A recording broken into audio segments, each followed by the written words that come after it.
Welcome to Buddha's Path. Learn and practice Buddhism. Have you ever said something in anger and regretted it just a few minutes later? Have you ever felt a small comment, a delay, a message, or a mistake suddenly become much bigger inside your mind than it really was? Many of us know this feeling. We react too quickly. We get hurt too fast. We let one moment steal our peace. In Buddhism, this is not a sign that we are bad people. It is a sign that the mind has not yet been fully trained. Overreacting usually begins before words come out of the mouth. It begins in the mind. A sound is heard, a situation happens, someone says something, and almost instantly the mind adds a story. This is unfair. They do not respect me. Something is wrong.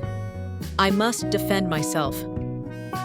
In just a few seconds, thought becomes emotion, emotion becomes tension, and tension becomes reaction. What could have been a small passing event becomes a fire inside the heart. This is why Buddhist practice places so much importance on knowing the mind. If we do not understand the mind, we will be ruled by it. From a Buddhist point of view, overreacting often comes from attachment, ego, fear, and habit. Attachment says, "Things must go the way I want." Ego says, "I must not be criticized." Fear says, "If I do not react now, I will lose control." Habit says, "This is how I always respond." When these forces combine inside an untrained mind, even a small event can feel unbearable. But the suffering does not come only from the event itself.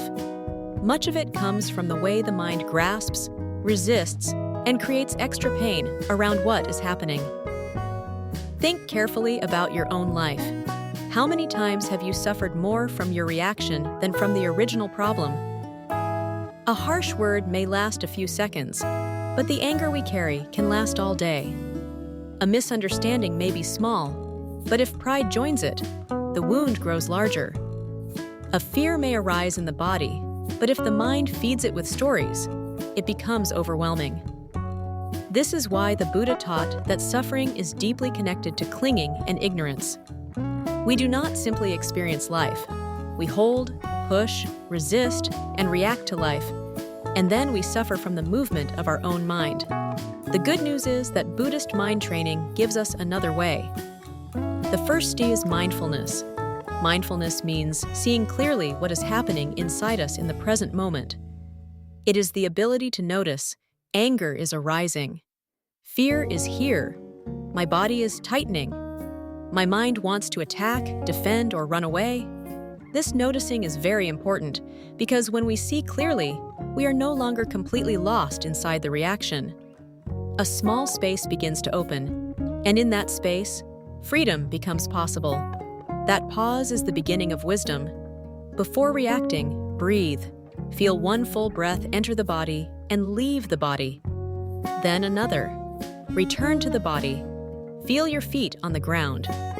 Feel the tightness in the chest, the heat in the face, the speed of the thoughts. Do not judge these things. Do not panic about them. Simply notice them.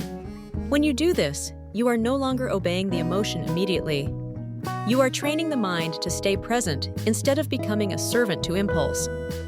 This does not mean the emotion disappears at once. Buddhism does not teach us to suppress or deny what we feel. It teaches us to know what we feel without becoming trapped by it. Anger may still be there, hurt may still be there, fear may still be there, but now there is awareness beside it, and awareness changes everything. When you can observe a feeling, you create a relationship with it that is wiser and gentler. Instead of saying, "I am anger," you begin to see, anger is present. That small change can save you from many painful actions. Patience is also part of mind training. Patience is not weakness, it is strength under control. It is the willingness to let a moment pass before deciding what to do. Many overreactions happen because we think every feeling requires an immediate response. But this is not true. Not every emotion is a command. Not every thought is wisdom. Not every urge deserves action. Sometimes the most skillful thing you can do is remain silent for a few moments and let the storm settle. Compassion helps too. Often we overreact because we feel threatened, misunderstood, or wounded. In those moments, we need compassion not only for others, but also for ourselves. Can you pause and recognize this is a painful moment? Can you soften instead of harden? Can you remember that another person may also be acting from fear, confusion, or suffering? Compassion does not make us passive.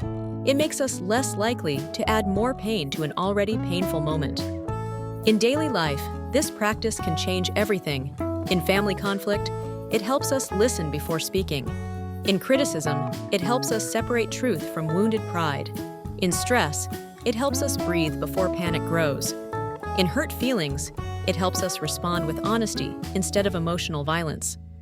Little by little, the mind becomes steadier. Not perfect, but steadier. And that steadiness protects peace.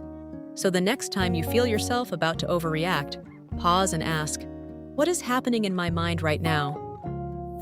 What am I clinging to? Do I want to react blindly or respond with wisdom? These questions are part of practice. This is how the mind is trained. This is how peace is protected. If this reflection helped you, please like, share, and subscribe to Buddhist Path. Learn and practice Buddhism.